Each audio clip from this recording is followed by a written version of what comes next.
60 Minutes Rewind.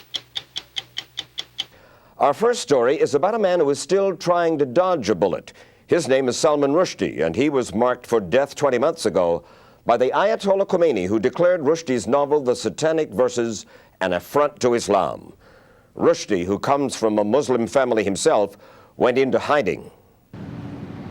Somewhere in London, no one but Scotland Yard knows exactly where, Rushdie holds up in a series of flats, moving to another location every time Scotland Yard's special branch thinks it prudent that he do so. No one sees him but the police, who guard him day and night, somewhere not far from these famous London landmarks. The only way we could get to see him was to be taken to a secret location, which turned out not to be one of his hiding places, but a policeman's club on the outskirts of London. What are your days like? Well, it's difficult to answer, really, because there's not such a thing as a typical day in a situation in which one frequently or infrequently has to move. You know, it changes. But by and large, I try and create a day which is as like the ordinary working day of a writer as I can. I mean, after all, writers are people who sit alone in rooms. But at the end of the day? At the end of the day, well... That's when you go out and you have a drink and you sit with friends and you go to dinner and... well, no, I don't do that. So you go to the telly and... I go to the television and I play, you know, I play chess against a chess computer, and I telephone people and I write letters, you know. I mean, I do what you do when you sit alone, you know, when you're isolated. You know, I get through it. In a strange way, you're a hostage. Yeah, I mean, it's not Terry Waite or Terry Anderson. No, I mean, nobody's chaining me to a radiator, you know. Right. But yes, I mean, I don't have certain fairly basic freedoms at present. Have there been any bizarre experiences in your new life? No, I mean, one of the strange things about being at the eye of the storm is that it's very still. Yeah. And protected and insulated. Yeah, exactly. So it's bizarre and has been disorienting and all those things. But you know, if you have to choose, I think, in the end, whether you're going to get through something or not, and I decided I would. This is what sent Rushdie underground. Frenzied Muslims rioting and taking to the streets around the world, demanding vengeance for what they believe is the writer's blasphemy against the Prophet Muhammad and his family.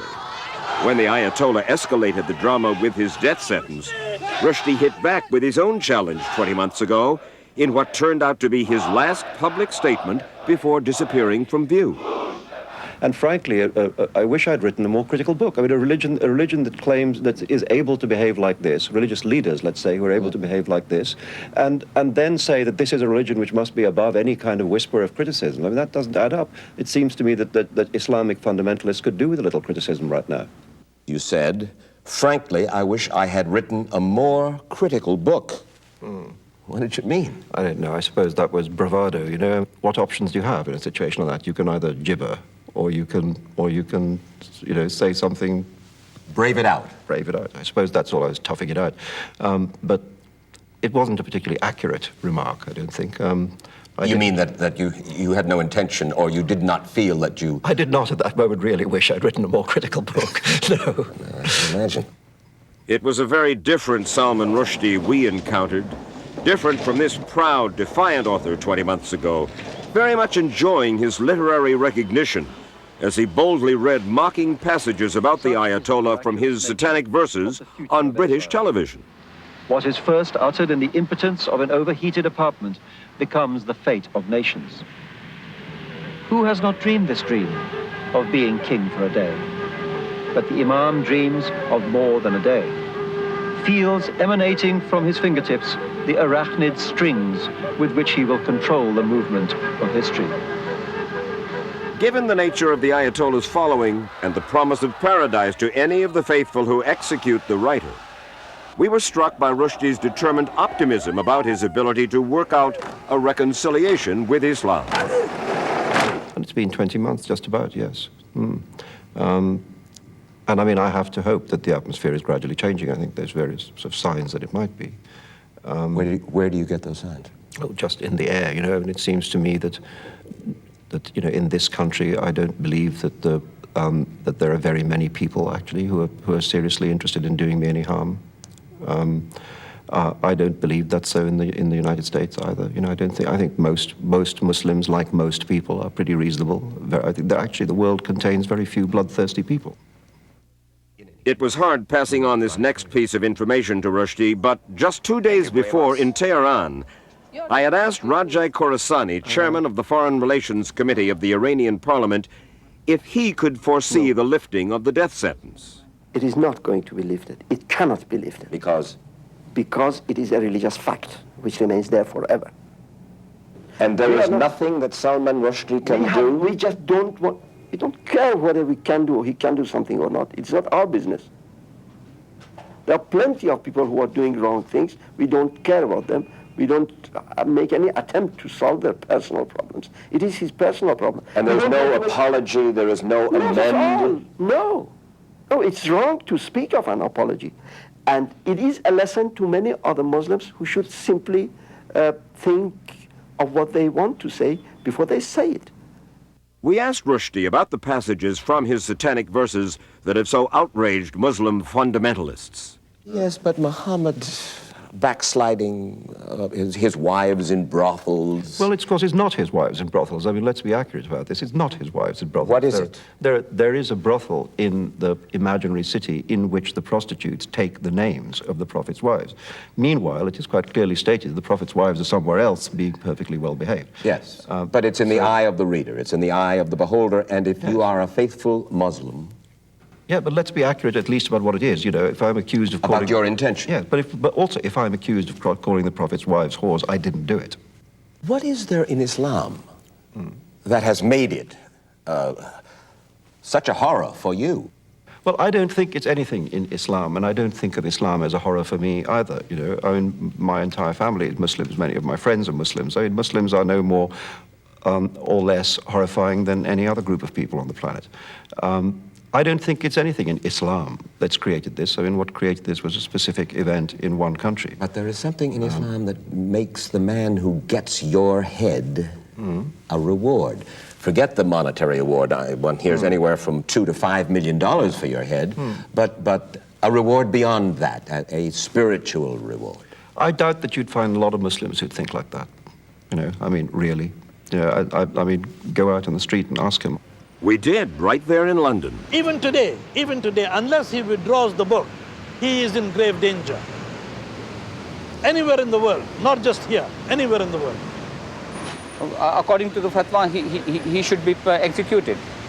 As long as the book is in circulation, in whichever form, and he refuses to withdraw it, his apology, in fact, is an insult. It's not an apology. I mean, it's not just the nuts. No. I mean, I know that. You know, I mean, what am I supposed to do about it? I am not, you know, an enemy of Muslims because, after all, they are my own people. You know, my family are Muslims, and given that, trying to explain the fact that I'm not this kind of creature with horns and a tail that's been painted, there is actually very little in the Satanic Verses that hasn't been, in fact, quite commonplace discussion in the Muslim world for hundreds of years. There may be ways in which it's done which have upset people, and as I say, I mean, that's, you know, I regret it, I'm sorry, but the point is it's there. And it is possible, I think, to increase that degree of understanding, and that's, you know, what I'd like to do. The story will continue after this. Meanwhile, the controversy that the Ayatollah unleashed has turned Rushdie's novel into a bestseller. Already reported 1.1 million hardcover sales, with the paperback yet to come. Well, so what? I'm supposed to be pleased. I mean, I would very happily exchange my old level of sales and my old life for what you've just described as a success. But a writer who lives with Scotland Yard as his only companion does not have that choice. Your son, how old is he? He's 11. What do you tell your boy?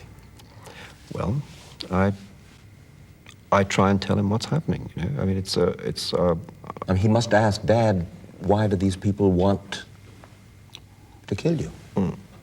I think we're getting into an area here which I consider to be, private matter between me and him. And I have tried, I have, it's at long distance, but I have tried to keep him informed as to what's going on. And I think it's, that helps him, I hope, to handle it.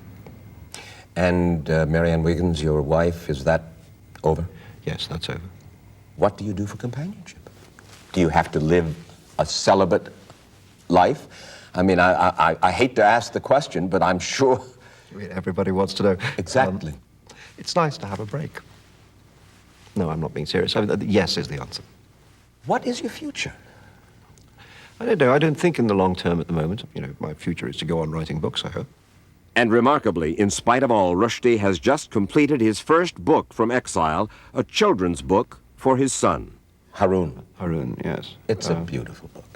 Well, I hope so. It's a beautiful book. There are 3 characters in this book that I particularly enjoy, I guess if that's the word. There's the engaging youngster, who is your son. Well, there is you. Well, there's a storyteller. Yeah. That's the storyteller. That's Salman Rushdie.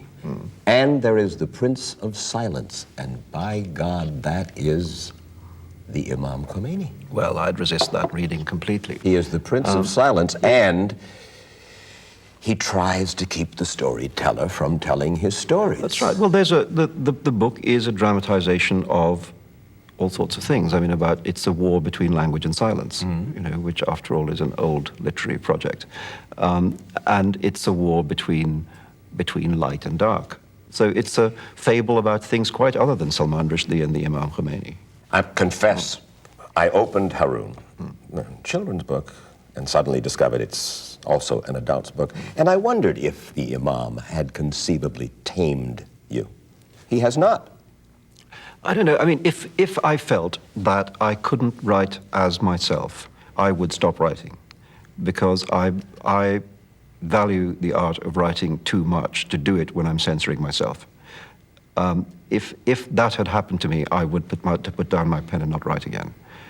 I have to believe that it hasn't happened to me, but it's for other people to judge. Good luck. Thank you.